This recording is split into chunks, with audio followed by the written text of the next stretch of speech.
Good evening, everybody. Hope everybody is doing well on their long weekend. My name is Carly Barnett. We appreciate you joining us here on the First Alert Desk to give you a look at some of the stories that we are working on for your evening. So, a quick programming note, you can join us tonight at 10 on Peachtree TV and again at 11 on CBS. Now, if you joined us last night really late, you know it was a late one. Between the lightning delay and double overtime, hopefully we can get our newscast on air much more timely tonight. But we do have you covered no matter what, whether it's online or on air. We want to make sure that you have the news that you need. So I did want to give a look at what some of our reporters are working on and sort of a synopsis of what we have been looking into so far. So, unfortunately, for our holiday weekend, it has been a very violent holiday weekend. And one of those stories includes this scene right here. What you're looking at right now is video from early this morning. A valet died after he was interrupting a series of car break-ins, and this happened in northeast Atlanta. The 25-year-old man has since been identified as Harrison Olvey by family as well as the Fulton County Medical Examiner. They say he was shot by a suspect around 1:40 in the morning by a Longhorn Steakhouse. That's on Piedmont Road. We do have an image here. I want to take you to AtlantaNewsFirst.com. This is the picture that we have right now of Olvey, and police are still looking into who shot him. I'm going to scroll down just a little bit further here for the images of who police are looking for tonight. They say they are looking at this man as a person of interest in the case. They say he was driving what police believe was a newer model Kia with tinted windows, a Kia K500. So this man that you see here is a person of interest. He is considered to be armed and dangerous. We have more on AtlantaNewsFirst.com, but this is who police are looking for tonight. We have information on who you can call in our web story. You can always call Crime Stoppers. You can call 911 or you can reach out to Atlanta Police directly. But that is in relation to this scene. If you saw it early this morning on Piedmont Road, right near that Longhorn, there was a valet, they said, who was just trying to do his job, who has since been identified as 25-year-old Harrison Olvey. And police say that he supposedly tried to stop people from breaking into cars, and that's when he was shot early this morning. So this is an ongoing investigation. You see the image there that police are looking for, so they are asking you to be vigilant, to be on alert tonight. If you see that man, call authorities right away. And sadly, that is just one example of a series of violent incidents that happened all across Metro Atlanta really in the last 24 hours. Our reporter Yasmina Alston is going to have more on sort of a overall look at violence across the metro this weekend. Yasmina Alston will be reporting on that. Bridget Spencer specifically covering this incident on Piedmont Road, not far from that Longhorn Steakhouse where the valet was shot and killed and police are investigating. So this is just not the news, of course, that we want to deliver, especially not on a holiday weekend that we know you guys are trying to get out, enjoy. Maybe you are on vacation and you're joining us from your mobile device, or maybe you're here in the metro. But, you know, again, not the news that we want to deliver, especially on what should be a nice long weekend that you're getting to enjoy with your family. We want to turn your attention now to Valdosta. I want to show you some images of just the damage that Valdosta saw from Hurricane Idalia when it came tearing through. And now they are in a very long recovery process, and they've got a lot of cleanup ahead of them. And that is why they held an event today with a lot of different volunteer organizations just trying to help people get back on their feet. People were able to drive through and get a number of different supplies. We've got video of that here. Senators Raphael Warnock and John Ossoff were there in Valdosta to meet with people. to meet with local leaders and offer their support. They essentially said that they are committed to long-term recovery, as they put it, and they said that meant supporting the immediate cleanup and recovery efforts, as well as rebuilding for the business community and the agricultural community. They say they're going to be in close communication with the White House and their colleagues in Congress and just working with all levels of government to get Valdosta the help that they need. Raphael Warnock, he also was saying that it's one thing to hear about it, it's another for them to actually go out there and see it, and that's why they wanted to be out there with boots on the ground and get a sense of what's going on there. And he was just glad to see neighbors helping neighbors like you're seeing there, but he says that people do need a lot of help, and so that's why all those organizations were out there, including the Red Cross, the Salvation Army, the YMCA, the United Way. So a lot of different community partners all coming together. They were giving away food, supplies, water bottles, hot meals, tarps, as well as various other cleanup tools. And, that's what our senators wanted to make sure that those people there knew, that they were going to be bringing this up to the White House to get them the help they need to get that disaster declaration signed so that they can have the support. So certainly we have been reporting here at Atlanta News First all of the effects of Idalia. Our First Alert weather team has been telling you about that. Meteorologist Cutter Martin, you're going to hear from him in just a minute. He was out witnessing some of the effects of it, but obviously Valdosta, one of the hardest hit communities here in Georgia, and that is why they need that support tonight.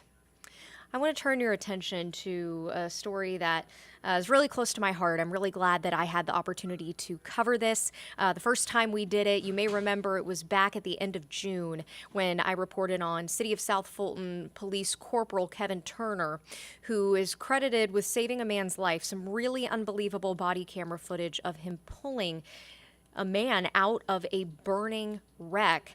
And something really remarkable happened. The two actually met in person, well, I should say reunited in person for the first time, and we got to be there for that. And because it's the weekend, because it's a holiday weekend, it's a nice, heartwarming story, and I want to play that for you now. There you go. This was the moment Corporal Kevin Turner met with applause, met the man whose life he's credited with saving. Good to see you. It takes a hero to do that. Anybody wouldn't do that. I appreciate it. I wouldn't call myself a hero, but yeah. Yes, it was. To me. About 2 months after a horrible crash nearly took his life, Jimmy Clark is standing and presenting an award on behalf of himself and his family. Jimmy and the Clark family, thank you for saving his life. I appreciate it, man. Yes, I so appreciate it. Thank you, brother. Going back to June 17th. Give me a hand. Body camera video shows the harrowing moments. It's okay, I'm getting you out. When it hit that tree, I passed out. I was out for a minute. And then I opened my eyes, and then when I seen them flames, it scared me seeing them flames, and I can't move. He broke his feet, his legs, his wrist, and several surgeries later is here to tell about it. I was just in the right place at the right time. God put me there because he knew what was about to happen. He knew you needed me. Right place, right time, he says. Well, that happened again, too, when Jimmy called the station to thank the officer who saved his life. Can you guess who happened to pick up? I really couldn't believe my ears. I was like, did someone transfer him to me? Like, how did that happen? And I said, that was me. And he was like, Officer Turner, that's you? I was like, yeah, that's me. And we both kind of got quiet for a second because we were both kind of like in shock. Jimmy's family and friends are glad he's still there to keep making memories. We got these officers that everybody throw rocks at, calling all kind of names and saying they're not good and this and that, but you got some good officers out here. A meeting that has meaning for both of them. We see a lot of different situations, and we take a piece of each situation with us each time, and sometimes you don't always get to follow up with that person. The emotion, because I know what he did for me, and I know if it wasn't for him, where I would be at. And a scene nearly tragic turned into something treasured. Hopefully we stay in contact. I don't want this to be our, last encounter. So. Right, on a good situation. Absolutely.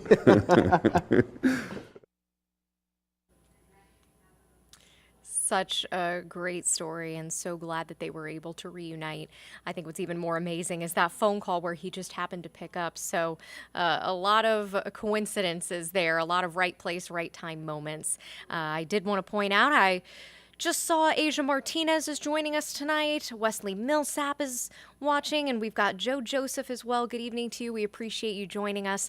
And I want to turn you to this beautiful view of Atlanta. Here, let me get this graphic off the bottom so you can better see it. And we know a lot of you guys are watching because you want to know, hey, what's going to be going on for your holiday tomorrow? What's going to be going on for your Labor Day? So to answer that, I'm going to turn things over to First Alert meteorologist Cutter Martin. Cutter, more of this beautiful weather, I assume? Yeah, just a couple degrees warmer, lots of sunshine, continued low humidity, a light breeze. So all in all, minor changes, minor fluctuations, not forecasting anything that's really going to get in the way of any outdoor plans tomorrow. And really through the start of the work week, again, it's going to be an absolutely stunning start to the work week. But before we talk about getting back to work, we're going to have your Labor Day forecast, Labor Day Monday, a closer look for you coming up here in just a second. Again, thank you for tuning in and for watching. I'm First Alert meteorologist Cutter Martin. You may have gotten a notification in the First Alert weather app drawing you into this live feed. If you're watching from that platform, hello to you. Wishing you a good Sunday evening. Reminder, if you have any weather questions, comments, concerns, you need clarification on the forecast, YouTube is the place to be. And Atlanta News First is the account to like and to follow, and that's the feed I'll be monitoring for weather questions, comments, concerns that may be coming in. Again, Carly was in her saying hey to folks. Asia is still commenting right now. Wesley, hello to you. Joe Joseph, good evening to you.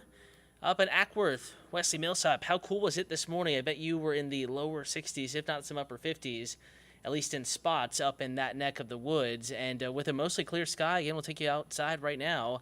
Still in play, the air is still dry. I think that tonight will be maybe not as pleasant feeling or as cool by early September standards, at least, as it was last night. It's still going to be very, very nice outside. Let's take you to the forecast hour by hour. Back into these 70s. If you're not already there, you'll be there within the next maybe 30 minutes. Upper 70s, 11 p.m., mid 70s, 1 a.m., 73 or so by 3 a.m., 70 degrees at 5 o'clock in the morning. Upper 60s, 7 a.m., lower 70s, again at 9 o'clock in the morning. We were 67 this morning, so forecasting a low temperature just a couple of degrees milder tomorrow morning, roughly the same as it was this morning. It'll feel about the same. Frame of reference, yesterday about this time we were all in the 70s and some are verging on upper 60s. Right now we're still hanging on to some of that warmth in the city of Atlanta. Sunset occurring within the past 30 minutes, basically right now, but we will cool more substantially by 9, 10, 11 o'clock this evening. Blairsville 73, Athens 76, Covington 77, Carrollton 73, Locust Grove is at 79. So it is an absolutely wonderful evening out there. Going to keep your forecast dry, mostly clear tonight. Out the door, Labor Day Monday morning, 59 in Blairsville. Some of our highest of elevation communities will be cooler. Well, to the north of the city of Atlanta, up 985, Rabun County, the Helen area, Fannin County, Blue Ridge, Clay County, North Carolina, up into the Highlands. Those areas, they're always cooler, and of course, no difference tomorrow morning. Will be the case as well. 62 in Athens, lower 60s Covington, 63 Griffin, 66 in Dalton and in Rome. That's 69. That's at Hartsfield Jackson Atlanta International Airport. You get away from the core of the city. And I think maybe some low to mid 60s more common. Kennesaw 67, 64 Lawrenceville, Sugar Hill and Beaufort mid 60s, McDonough, Central Henry County, lower 60s, South Fulton, the Palmetto community, the city of South Fulton mid 60s, Rockdale County, Conyers probably also in the mid 60s. So it's going to be a very, very pleasant start to the day. If you have Labor Day brunch planned tomorrow, no issues. A pleasant morning. Dry weather continues. Of course, we're going to heat up by late morning into the noon hour, but by early September, standards not bad at all. We'll be in the lower 80s at 11 a.m. and back into the low to mid 80s by the time we get into the noon hour. So a decent start to the day and a decent, kind of duration of our Labor Day, hour by hour forecast. And we'll expand the picture beyond the city of Atlanta here. It's going to be a stunner of a day. We'll start the clock at 7 a.m. Notice how Clayton is at 65. Some of those higher elevation spots in the upper 50s briefly tomorrow morning. 66 in Gainesville. Mid to upper 60s, kind of the rule across much of the area, and you're going to notice out the door in the morning, there could be a little bit of that morning humidity around, but in general, dry air, low humidity persists into our Labor Day Monday. You're going to feel it, especially as we get into the late morning and the afternoon hours. Case in point, by noon, we're in the low to mid 80s, but with low humidity and a light breeze, probably won't feel all that oppressive out there, and not feeling that bad at all, with temperatures peaking in the upper 80s to near 90. Tomorrow will be warmer than today by just a skosh, just a couple of degrees, not forecasting any huge drastic difference between today and tomorrow. So just keep that in mind. If you like the weather today, I think you're going to love the stuff tomorrow. Just a little bit hotter, humidity just as low, light breeze, sunshine, a good day. For just about any outdoor plans. By 8 p.m., we're back in the mid-80s, upper 70s to near 80 outside of the city, outside of the immediate metro. And by 9:10, most of us back in the 70s. And then as we get into our Tuesday morning, we're going to wake up to more clouds. Temperatures a little milder, upper 60s, lower 70s, maybe a touch more humidity, but still a good Tuesday, first work week day for most folks headed out tomorrow. If you're trying to get the long walk or run in, maybe with an extra day without a work shift, you can do that. It's looking pretty good tomorrow. Low impact. Yeah, it's going to be a little warm. I'm going to call it fair conditions in the afternoon. Every runner is different. Longer distance runs. Temperatures peaking near 90 in the afternoon. Yeah, it'll be a little warm, but really not that bad. So great conditions in the morning. Good is as good as the scale gets, and I think fair conditions as we get into the afternoon. Some will think it's just fine for the outdoor runs tomorrow. Some might say it's a little bit on the warm side. Speaking of warmth, though, we are going to heat up as we get into the middle of the work week. Let's lay it out for you day by day. At 91 tomorrow, 93 Tuesday, 94 Wednesday, mid-90s again Thursday. Some folks 95, 96 during that stretch. Humidity comes back just a bit. 92 Friday, 91 Saturday, 91 on Sunday. Not that much humidity in the forecast over the next 7 days, but it comes back a little bit Wednesday afternoon and evening. I think Thursday morning you'll wake up. If not Wednesday morning, it's going to feel just a little bit muggier. And we'd have a chance of some isolated to widely scattered showers and thunderstorms back in the forecast Thursday and Friday. Certainly not a complete washout here, but there will be some moisture around in the air, so that 94 could feel like 97, 98, and that could give rise, heat and humidity, a little passing disturbances to a couple of showers and thunderstorms bubbling up Thursday and a Friday. And then as we get into Saturday and Sunday, lower 90s. I think some drier air moves back in, mornings back in the upper 60s and lower 70s. That's in the city of Atlanta, so maybe some more low to mid 60s further outlying as we get into next Saturday and next Sunday mornings. All in all, pretty stunning out there. Not forecasting any big weather issues. We are watching the tropics here. No direct threats to the United States, but Invest 95L way out there in the east central Atlantic, really eastern Atlantic at this point. We'll actually pull it up for you on the map.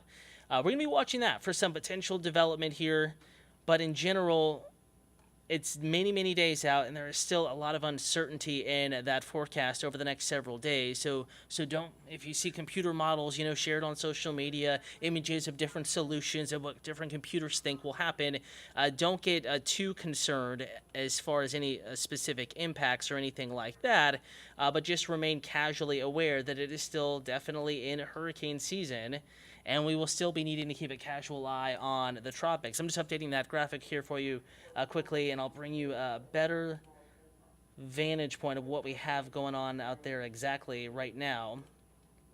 We're taking a look at just current areas of potential development, and there are two in the eastern Atlantic.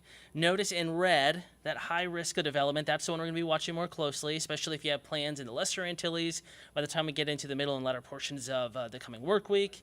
Perhaps Puerto Rico, the Turks and Caicos, the Virgin Islands. We'll be watching that tropical wave to a high chance of development if it develops. Next name on the list will be Lee, I believe. Gonna have to look that up, fact check that. And then the way behind that, a low risk of tropical development. Not forecasting any direct threats to the United States right now. Of course, this is many, many days away, but something to keep an eye on here over the next several days as we get deeper into hurricane season. Yes, next name, just checked it here off camera, is Lee. We have had Jose, Idalia, of course, Katya. After Lee, it's Margot, Nigel, Ophelia, Philippe, Irina, Sean, Tammy, Vince, and Whitney. Those are the next names on the list. So no threat to the southeastern United States, though one especially interests along the eastern Greater Antilles, Puerto Rico, the Virgin Islands, the Lesser Antilles, especially Bermuda as well. But, East Coast, we can't bat the old hat at it, so we're going to be watching that wave as we get into later next week and early the following week, so 10 to 14 days out. No one knows exactly where it's going to go. Most likely it recurves and turns out to sea, but something worth casually watching here at this point. Yeah, Wesley, next name on the list is Lee, L-E-E. Hopefully, Lee does not threaten the United States or really any significant land mass. It would be nice if it just turned out to sea. Regardless, we'll be watching it for you more on the tropics. Your first alert forecast as well coming up tonight at 10 p.m. Atlanta News first on Peachtree TV, and then we're back on WANF a little bit after that, hopefully going on time tonight, 11 p.m. after football. Regardless, you can always get that forecast at atlantanewsfirst.com and in the First Alert Weather app. We'll leave you with a live look outside, sparkling city lights, and stars out there tonight. Enjoy this gorgeous evening. Full check of the forecast coming up on Peachtree TV starting at 9 p.m.